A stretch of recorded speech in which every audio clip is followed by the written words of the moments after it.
Hello again, everyone.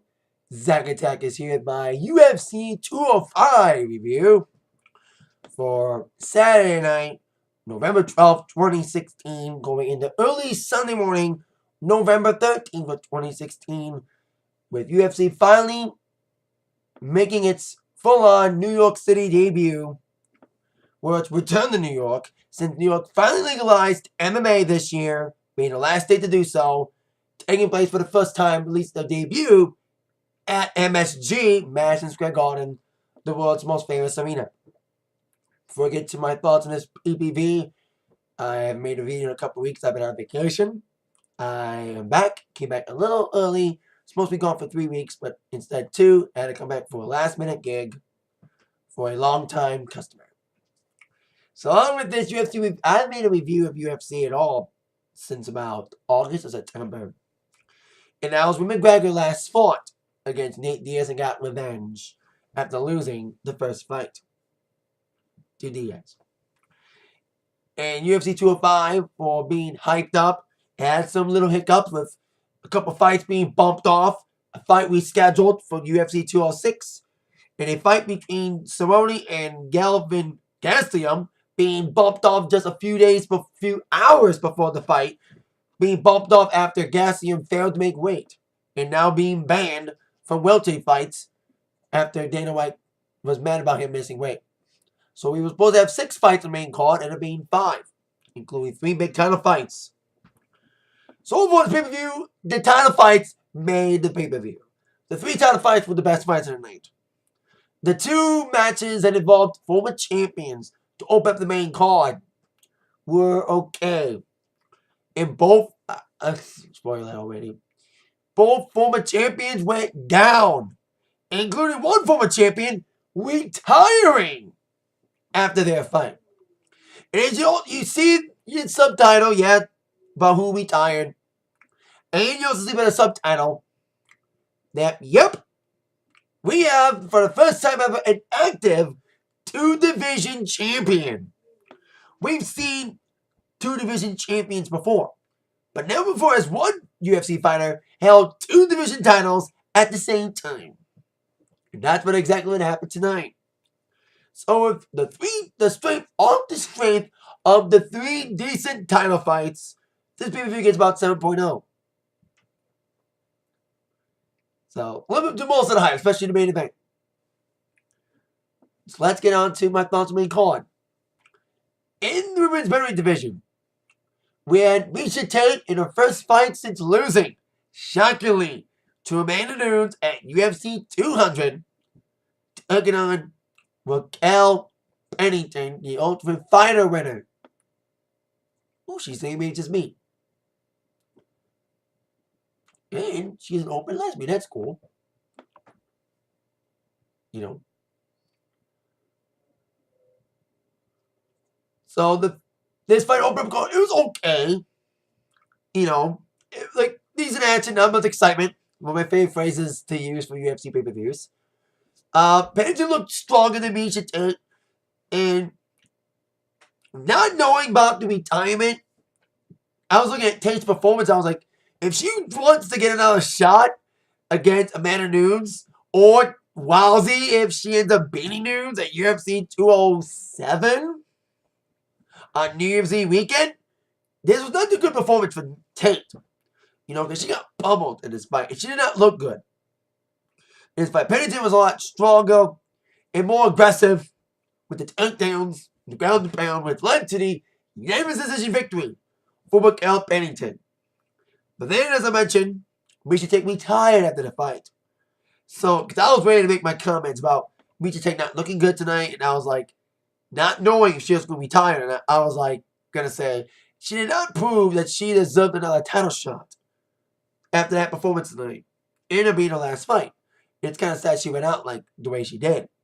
You know, but she went out a fighter, and she was a decent fighter in Strikeforce, and of course in the UFC. At least she was a UFC champion after losing twice to Rousey, and then beating Holly Holm earlier this year before losing to Amanda Nunes at UFC 200. So I'll give this fight 2.2 just because it was just an okay starter. You know, it was decent action. There was excitement in this opener. Ended up being, like I said, Miesha Tate's last fight. But she's had one heck of a career. So salute to you, Miss Tate. Now on to the middleweight fight. Second fight tonight involving another former champion, Chris Weidman. In his first fight in over a year, almost a year, since losing to Luke Rockhold back in December at UFC 194. Can't believe he hasn't fought since then. You know, he was supposed to fight again at UFC 199, but then he pulled out because of injury.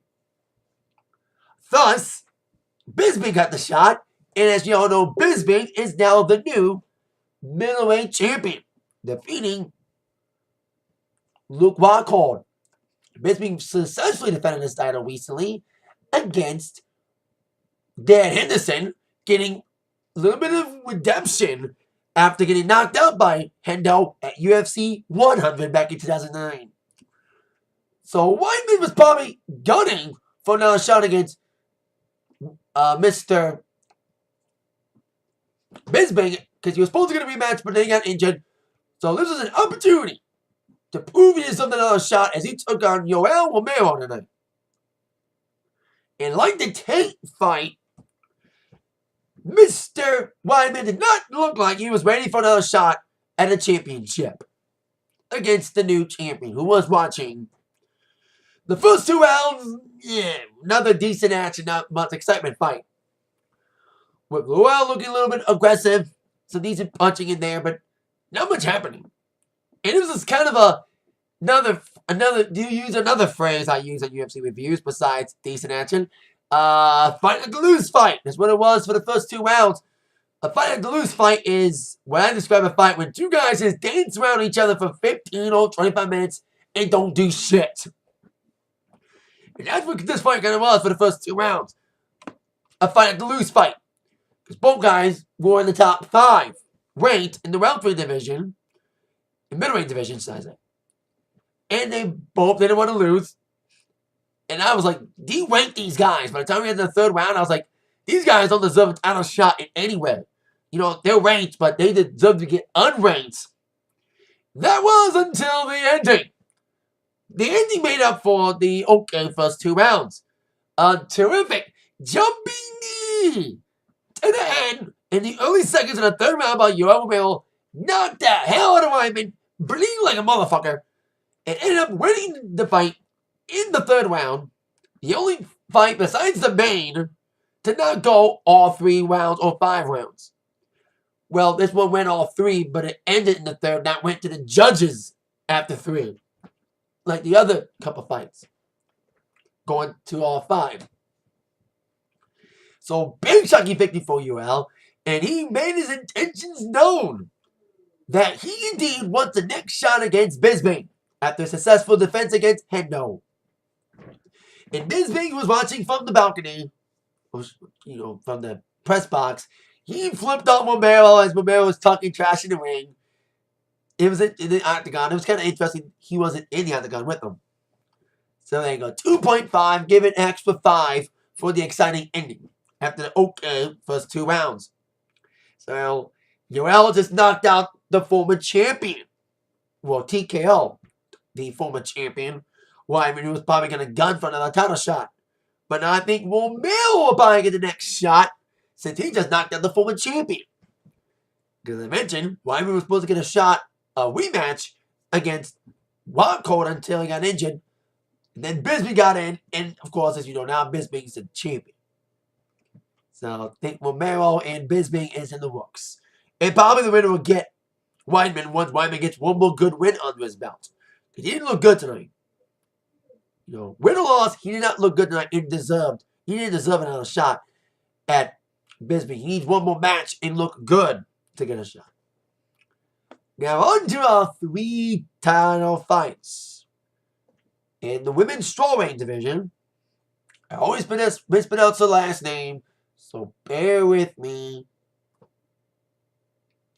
We have Joanna Jedrzejczyk defending her title against another fellow Polish woman, Karolina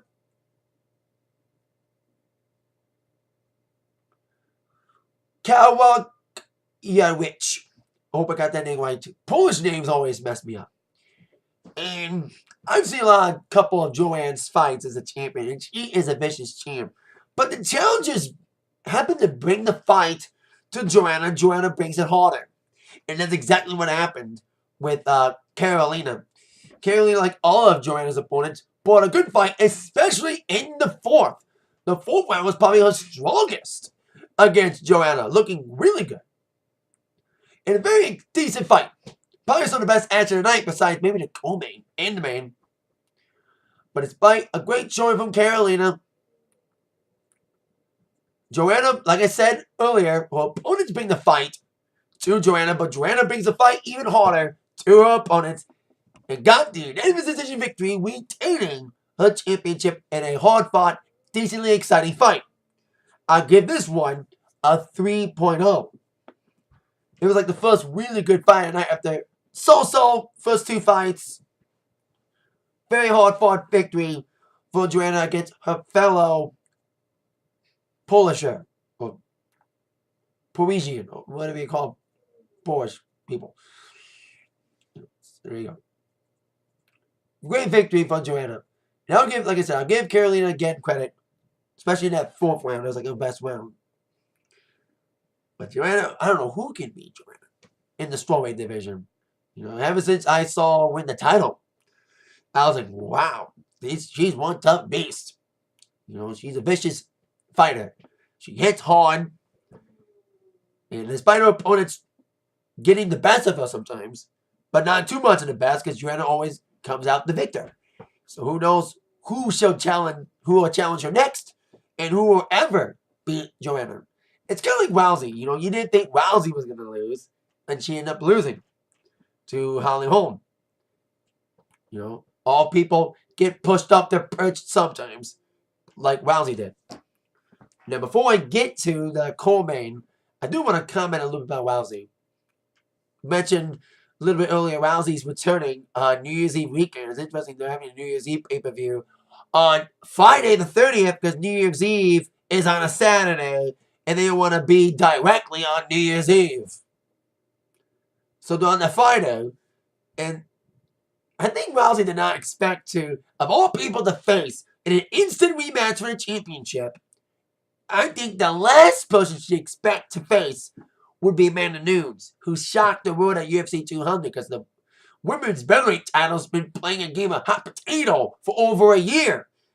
You know, it's been exactly 1 year this week, probably, you know, this month, that Holly Holm defeated Rousey.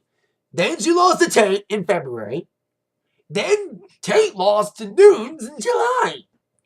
So the women's featherweight titles changed hands 3 times in a span of a year. And it's interesting, Rousey, like I said, Rousey's not prepared for Nunes. Just probably hoping for Holm or even another match with Tate down the line.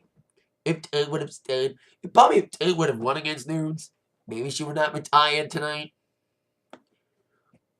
Well, we'll see what happens. I bet you, Nunes, I'm sorry, but Wanda's gonna kill you. Wanda's gonna kill you. If Nunes wins, I will be stunned, because she needs to prove that her win against Tate wasn't a fluke. And now she's taking on Rousey.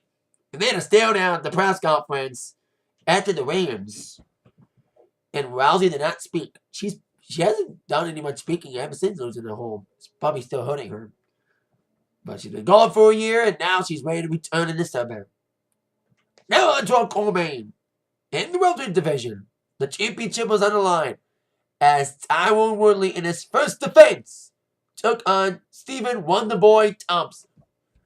Of course, Woodley stunned the world this past July by beating Robbie Lawler at UFC 201 for the championship by a knockout. I think I saw that on YouTube because I wasn't able to see that pay-per-view because I had a gig. So his first defense, Tyron did pretty well. The first couple rounds were decent. He had a really, really vicious first round in Tyron. Come on, Tyron. Delivering some big elbows, cutting up Stephen Wonderboy in the very first round. Like near the last couple seconds of the first round, he cut him open. little cut above the nose, and it kept bleeding throughout the fight. But the best round, like the second and fifth rounds were okay, little decent action rounds. But the best round was definitely round number 4. Tyron just got on top of Stephen Thompson. He just beat the crap out of him. I also want to mention one little quick thing about the... By the way, I forgot to mention there was a couple... There was like one little cool little thing with Raquel put Miesha Tate in a chokehold. And Miesha Tate kept bouncing off the wall trying to get out of it. Or was it Karolina and the Joanna fight? I forgot which one it was. There was like one little spot in one of the women's fights when one girl was in a submission trying to jump out of it with coming up the ropes. But speaking of submission, great submission spot from Tyron Woodley. Man, he just beat the crap. Like I said, the 4th round was his round. Besides the first, he beat the shit out of Thompson. It was a big knees and elbows and got a chokehold on Steven. And Steven would not tap out. He was in a chokehold for at least a minute and a half. And it was cinched me. It was cranked by Tyron. And Steven would not tap. And he got out of it. And he got some big punches in to end the 4th, which got him a little bit of momentum in the 5th. So then the 5th game, and Steven tried to come up with momentum after getting a little bit of shots in after the end of the 4th and almost getting knocked out and submitted. Because he almost got knocked down at one point before the submission attempt from Tyron. But then, despite that little bit of momentum, Thompson didn't do anything much in the 5th. It looked like Tyron would retain. This is where things get interesting. Bruce Buffer came in. He's about to announce the winner. And then he left to read the fight card. To read the scores. Again. So when he said the scores, he said the scores was 47-47, 47-47, and 48-47, which was an actual unanimous draw. But Bruce Buffer mistakenly pulled a Steve Harvey and said split decision. I was like, split decision? And then Dana White realized Buffer's mistake, and Buffer reiterated that it was a draw. I don't know how that was a draw, really. It was a tough fight, and I've seen fights that guys didn't do shit that should have been draws. But this was a tough fight. This is probably one of the best title fights of the night, because the main event was kind of a one-sided one. But this is kind of back and forth, though. You know, very intense title fight. I'll give this one 3.5 for this one. For being a very intriguing title fight. Probably the best one, because it wasn't one-sided like the main event was. I'll give it an extra couple points. I'll give you a 3.6 instead of 3.5. I'll give it 3.6 for being one of the best title fights of the night, despite it being a draw. So probably we're going to have an automatic rematch between these two because it was a draw. Because usually, and I've seen this kind of scenario before, when you have especially a title fight, go to a draw, you get a rematch. Kind of like what happened with Frankie Edgar and Gray Maynard. Because I remember their first fight was awesome. And that went to a draw.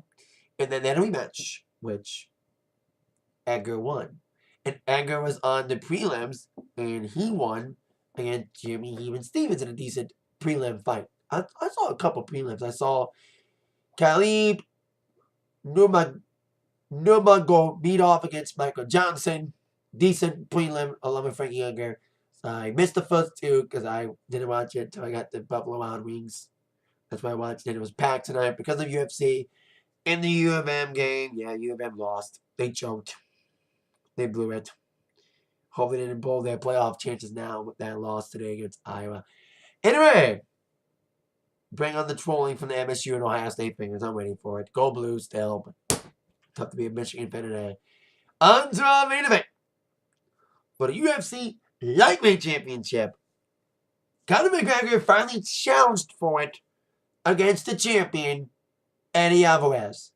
Now, for many UFC fans who know, Conor was supposed to fight for the Lightweight Championship back in March against the then champion, Rafael dos Anjos. But then 10 days before the fight, Rafael got injured.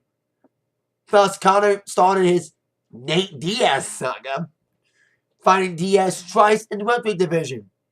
It's kind of interesting. McGregor won the featherweight championship about a year ago, yet he hasn't defended the championship.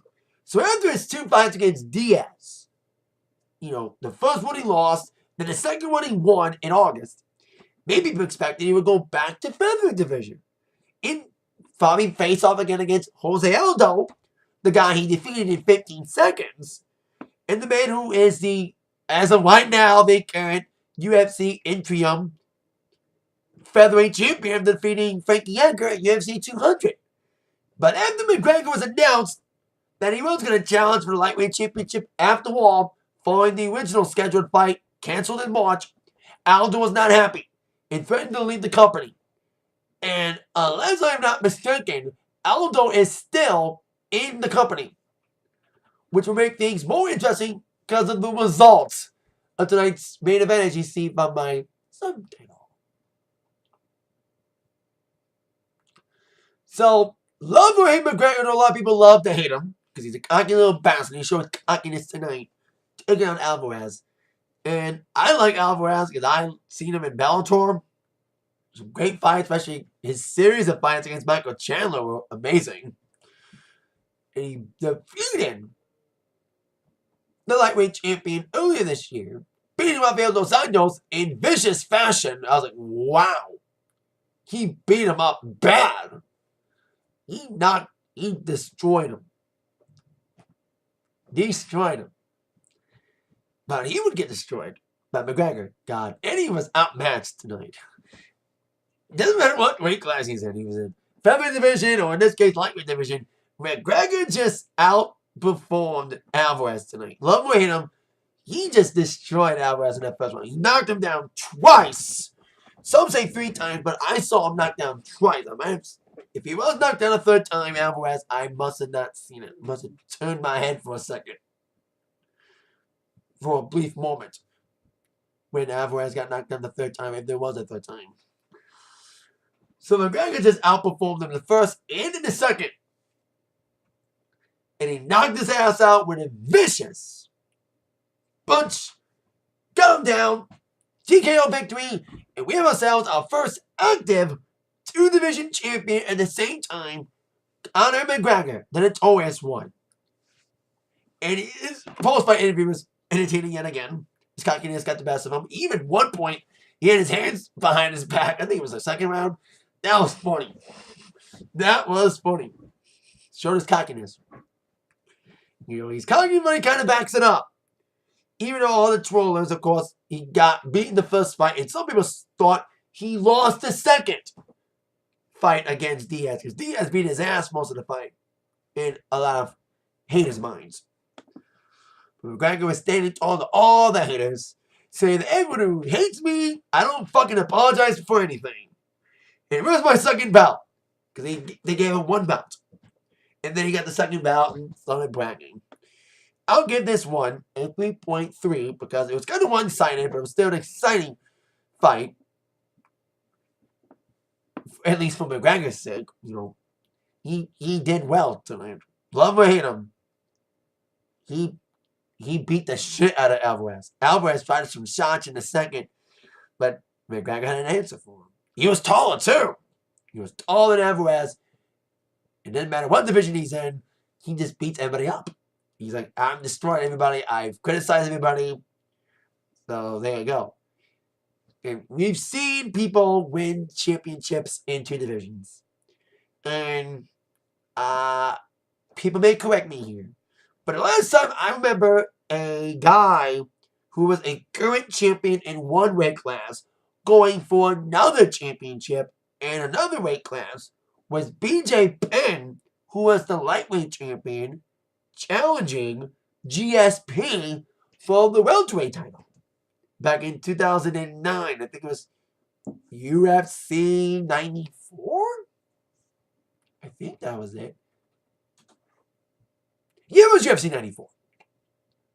And I think GSP won by submission in the 4th round against BJ Penn.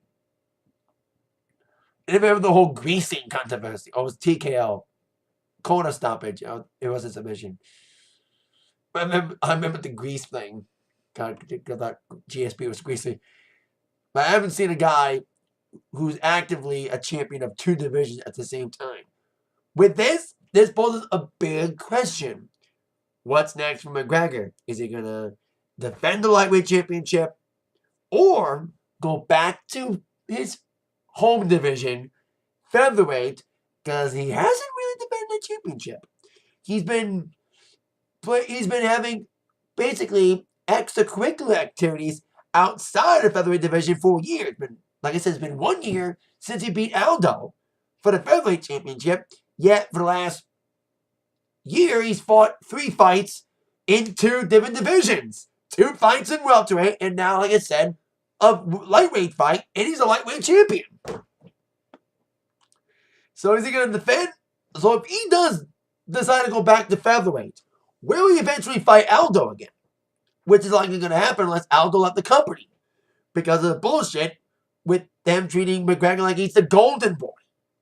And he gets special treatment. And he's allowed to do these extracurricular things despite the fact he has a title that technically, love it or not, love him, especially if you love McGregor, you have to admit he has not defended that featherweight championship at all since he's won it a year ago. Is he going to be stripped of that title now that he is the lightweight champion? Is he going to be able to keep both championships? Or is he going to defend one, then defend another later? Like, it's going to be interesting how UFC is going to handle it. You know, if he's going to keep the lightweight championship or strip him of the lightweight championship and make him go back to featherweight, especially he hasn't defended the title at all. We'll see how they're going to handle this now. They have not had this scenario happen before. You know, it's the first time that one guy at the same time holds 2 titles in 2 different weight classes. So we'll see how this handles up. So there you go. My first video in a while since my vacation, and more importantly, my first UFC review since the last McGregor fight at UFC 202. Yeah, that was the last pay-per-view review I did. I'm probably going to miss 203. No, 206. Because I have a... Well, actually, I may be able to see 206. With Anthony Wemple Johnson getting another shot against Cormier. But this time, Cormier is the world champion. Because these two fought for the vacant light heavyweight championship after Bonesy got... He's suspended for a year. Bonesy is. He fucked up bad. You know, love or hate Jones. Jones did it to himself. He fucked up his legacy. He was a great fighter, but his extracurricular activities got the best of him. And it fucked him up. And you should never get a title shot again unless he promises to stay fucking clean the whole fucking time. And not fuck UFC out of another main event fight like he did at UFC 200. And that's going to be UFC 206. I'll probably be able to do a 206 review. I'll probably be able to see that fight. I have no gig right now scheduled for December 10th. Someone did ask me for it, but I haven't officially booked it yet. Now, I'll probably be able to do a 207 review, too, of Rousey's fight. I'll be able to see that pay-per-view, too. And with that in mind, you've all been attacked by the review from Zach. Thank you so much. See you all later. Bye-bye.